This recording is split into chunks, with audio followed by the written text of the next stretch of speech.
Hello class, this is chapter 2, corporate finance. So we're taking a look at analysis of financial statements. Chapter 1 and chapter 2 are kind of a review, like I said before, of previous accounting classes. So the learning outcomes, number 1 will be describe the basic financial information that is produced by corporations and explain how the firm's stakeholders use such information. Learning objective 2, describe the financial statements that corporations publish and the information that each statement provides. Number 3 is describe how ratio analysis should be conducted and why the results of such an analysis are important to both managers and investors. And number 4, discuss potential problems, caveats associated with financial statement analysis. So the annual report, discussion of operations, usually a letter from the chairman of the board. Financial reporting, basic financial statements, and there are 4 basic financial statements. So here they are, the balance sheet, the income statement, statement of cash flows, and statement of retained earnings. So these are all important pieces of information that internal and external stakeholders use to make decisions. And since this is finance, we're looking at capital budgets, projects that are going to happen in the near future or down the road. So up at the NAPI board, we're looking at that big farm south of Farmington, and I'm assuming other corporations as well. They use these pieces of information, the 4 financial statements, to look at where to invest money and where to increase our capital, like buildings, land, and equipment, and trying to invest money back into those so that we can produce more revenue. So those are decisions that are being made with these financial statements. So the balance sheet represents a picture taken on a specific date that shows a firm's assets, meaning the investments, and how those assets are financed. Are they financed with debt, with a loan, or with equity, meaning stocks or bonds, things of that nature? So the balance sheet also indicates cash and equivalents versus other assets. All assets are stated in dollars. Only cash and equivalents represent money that can be spent. So accounting alternatives, example, FIFO versus LIFO, which is first in, first out, versus last in, first out. Accelerated depreciation versus straight line depreciation. These are all concepts that we looked at in Introduction to Financial Accounting or Accounting 201. So, breakdown of the common equity account, common stock at par, paid in capital, retained earnings. Those are topics that were covered also in the later chapters of Intro to Financial Accounting. So combined into stock, common stock, accounted stock has no par value, book value often do not equal market values. So looking at the difference between book and market. The time dimension, a snapshot of a firm's financial position at a particular point in time. They're typically done whenever they're at the end of an accounting cycle, which means end of the month, quarterly, and mid-year, basically whenever decisions are being made. So disregard the dog. I have a little chihuahua, he's barking, he sees someone walking by. So here's an example of a balance sheet, and notice how right here they're listed in order of most liquid to least liquid. So your cash is always listed first, then you have your liabilities, and those are listed in order of liquidity as well. So the more liquid, the higher they are. Liquid means that we can convert them to cash quickly.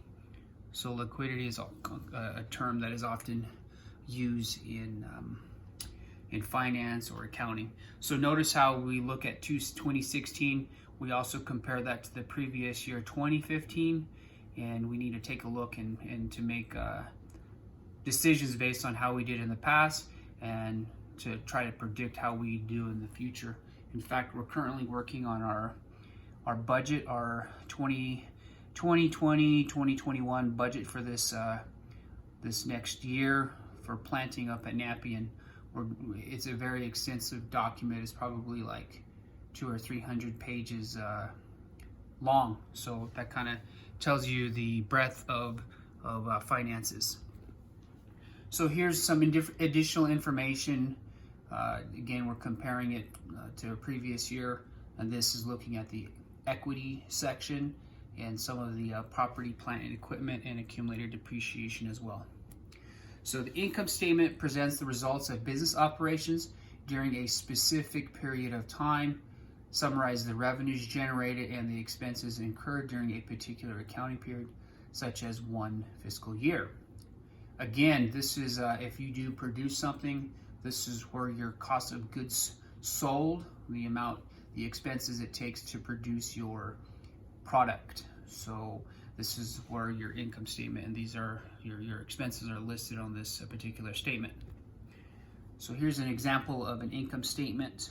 Notice on there, gross profit, variable expenses, fixed expenses, depreciation is on there, interest is on there. And basically, when I look at this particular financial statement, I don't see that there's any cost of goods. So this must be a service, not a business where they produce something. So this to me looks like a service business. So here's some other information.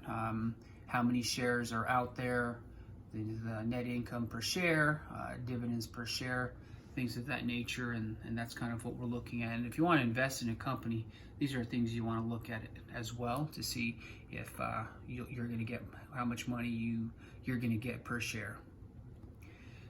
Statement of cash flows reports the effects of the firm's activities, operating, investing, and financing over some period on its cash position. So examines investment decisions, uses of cash, and financing decisions, sources of cash. So basically, it takes into account where your money's going, not necessarily your money, in particular your cash. Where is your cash being utilized within the company? Is it going to operating? Are we investing it? Are we financing it? And that's kind of what the statement of cash flows shows and indicates, and you know, that's how it's documented. So more specifically, simple rules to follow when constructing a statement of cash flows, sources of cash. Again, this is some basic accounting. Liabilities go up, you borrow more, equity goes up, you issue stock, asset accounts go down whenever you sell inventory. But if you purchase it, over on the right, here's what happens as well. If you pay off a loan, your liability decreases, like it shows right here. If you pay a dividend, your equity account goes down, and also whenever you purchase equipment, your asset goes up. It goes up, but also goes down. So it's an interesting phenomenon that exists there, because you probably pay cash for it, unless if you paid it with a liability, maybe a long-term note or a short-term note, depending on what you use. So here's an example of cash sources of uses. So we're taking a look at the effects on changes to the balance sheet. So you can take a look at that and study that more closely. And here's some of the changes that we're seeing. Again, here's your statement of cash flows. And again, it's just, it'll usually say operating activities, and then it'll say long-term investing activities, financing activities. They'll be all listed on there. But you have to in order to get an accurate picture of what your business is doing, you definitely need to have these three areas covered and indicated on your cash flow statement. Statement of retained earnings, that's where there's changes in the common equity accounts between balance sheet dates. If you pay a dividend, or if you pay pay common stock, anything of those, anything like that, as this is where it'll be indicated. And don't forget, accounting is a system. So if you add money on the left side in your assets, you either got it from a liability, you borrowed the money, or you invested it yourself, and that's that equity. And this is where the statement of retained earnings comes from. You're looking at what's going on with your owner's equity. So here's an example of retained earnings. So it started at 260. So our net income, so our revenues minus our expenses, was 54. And then we did pay a dividend to stockholders of $29. So then 260 plus 54. So our retained earning balance at the end of December 31 is 285. So in essence, we did increase by $25. So that's a good indication that we're making progress. So financial statements, there are ratios, and this is we're going to look at the analysis of these ratios. Sometimes they're called quick ratios or acid test ratios. There's a whole bunch of different ratios that you check to see if your financial position is strong or weak, and you can compare it to other businesses as well. So financial ratios are simple accounting numbers translated into relative values. Ratios are designed to show relationships between financial statement accounts within firms and between firms, no matter their size. So just comparing apples to apples, one company to another company. So same industry. The purpose of ratio analysis, it provides an idea of how well the company is doing. It standardizes numbers, facilitates comparisons, used to highlight weaknesses and strengths. It also provides an indication of the future financial health of the firm. This is the primary purpose for conducting ratio analysis. And these are all really good reasons whenever we look at financial ratios. I mean, we need to make sure we're doing well within the company, and it's always good to compare ourselves to another company or a similar company in the same industry. So the 5 major categories of ratios, so liquidity, is the firm able to meet its current obligations? Asset management, is the firm effectively managing its assets or the investments? And then debt management, does the firm have a right mix of debt and equity? So this is the financing, and can the firm handle more debt? 5 major categories, again, profitability. How do the combined effects of liquidity, asset, and debt management affect profits? And then market values. What do investors think about the firm's future financial prospects? Liquidity ratios. So we have the current ratio, and then there's actually the quick ratio or the acid test ratio. So here's what these ratios look like. So the current assets over current liabilities is our current ratio. So for example, so in this example, it's 465 over 130. So 3.6 times. So the industry average is 4.1. So we're a little bit below. So we're 5 tenths below the industry average. So to me, this kind of raises a little bit of concern. I mean, it's still positive, but it's always good to say, well, we're not quite at the industry average, we're below it. So Unilate's current ratio is below the industry average. This is kind of what I just talked about. So, and it is our ability to pay our bills. So we can pay our bills 3.6 times.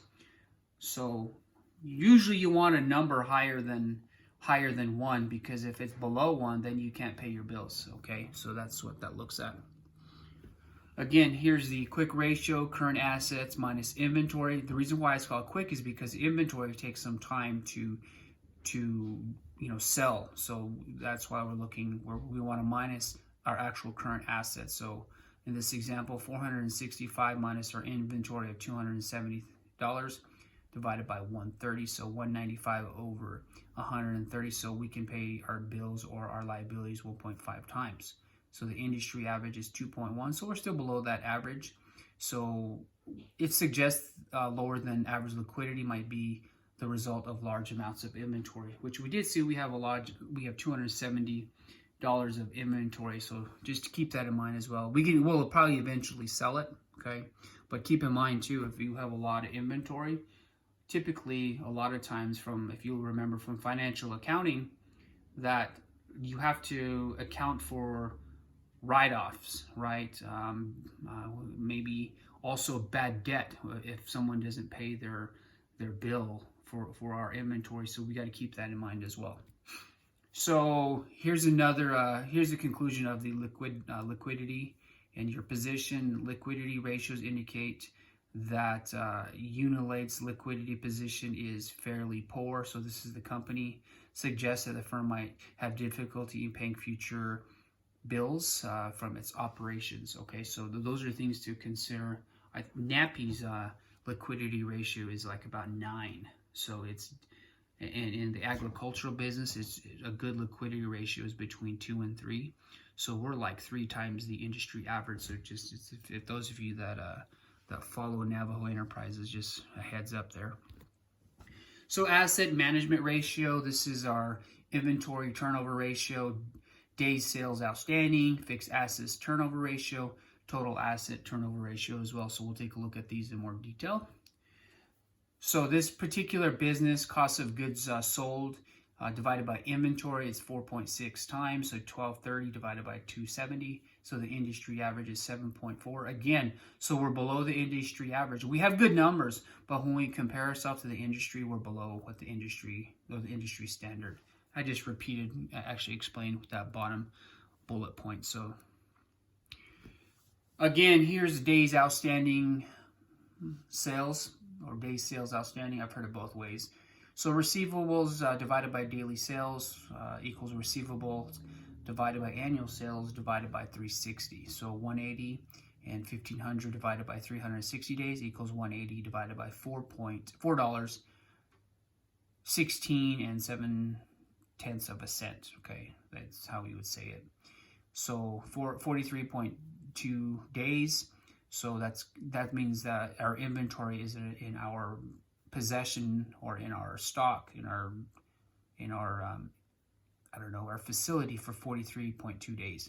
Again, the industry average is 32.1. So this does raise some concern for me because we're going 10, almost 11 days over the industry average. Keep in mind we want to be at industry or above industry. So with this one, we're definitely behind. Okay, so our inventory is staying in our business longer than the average, the industry average. So fixed asset turnover ratio, so our sales divided by net fixed assets, so 1,500 divided by 380, 3.9 times. The industry average is 4. So we're basically right at average. So we're right there, right there with the with our competitors. So this is total asset turnover, is sales divided by total sales. So 1,500 divided by 845. So we go 1.8 times. Again, the industry average is 2.1. Again, we're pretty close, but we want to be equal or better than the industry. Okay, so keep that in mind. So questions is actually, are we efficiently using our assets is the question that we need to be asking there. So again, the conclusion of these, most asset turnover ratios are below the industry average, which means the age of the asset is longer than other firms in the industry. Unilate does not appear to be operating as efficiently as the average firms in its industry. So that's kind of what was indicated, and we talked about this when we looked at each of those ratios. Debt management ratio, so debt ratio times interest earned ratio, fixed charge coverage ratio as well. So we'll take a little bit more detailed look at these three. So debt ratio is total liabilities divided by total assets, for 430 divided by 845 equals 509 thousandths. I think that's the way you say it mathematically, or 50.9%. So the industry average is 42%. So if you look at this suggests it is using more debt to finance its assets than the average industry firm. So we're 50% leveraged. I mean, that's kind of how they say it, 50% leveraged, okay? So times interest earned, tie ratio is EBIT divided by interest charge. I kind of had a little giggle in my head because EBT, I was thinking about that, but that's not what it is. It's EBIT. So which is the times interest earned But anyway, it's 130 divided by $40, so 3.3 times and 6.5 times. And all this is suggesting is that it is not able to service its debt, meaning pay the interest as the average firm in the industry does. So this is another indication that we might need to look at decisions that we're making as a business, or if you're the stakeholder, you're worried about this because you want to be at industry or above industry. So fixed charge coverage, FCC ratio, EBIT divided by lease payments. So we're going to go divided by interest charges plus lease payments plus sinking fund payment, which is divided by 1 minus the tax rate. And this is where a lot of your college algebra is important to calculate these, because there's a lot of PEMDAS and order of operations here. So 130 plus $10, so 40 plus $10 plus 8, 1 minus 4.8, 1 minus 0.04 or 4/10. So we're going to add all that together. So 140 divided by $63.03 or 3/10, so 2.2 times. Industry average is 5.8 times. So again, this ratio is well below the industry average, which suggests it is not able to cover its fixed financing charges as the average firm in the industry. Oh, by the way, there's a typo right there. It says FRIM. Funny. These PowerPoints came directly from the textbook, so there's alignment, but they have a typo in there. So the debt position of this company, Unilate, the debt ratio is higher than the industry, and the coverage ratios are lower than the industry. Unilate will probably find it difficult to borrow additional funds until its poor debt position is improved. This is very similar to like if your personal finances. If you have too much debt, banks won't give you any money. So just keep that in mind whenever you look at a company as well.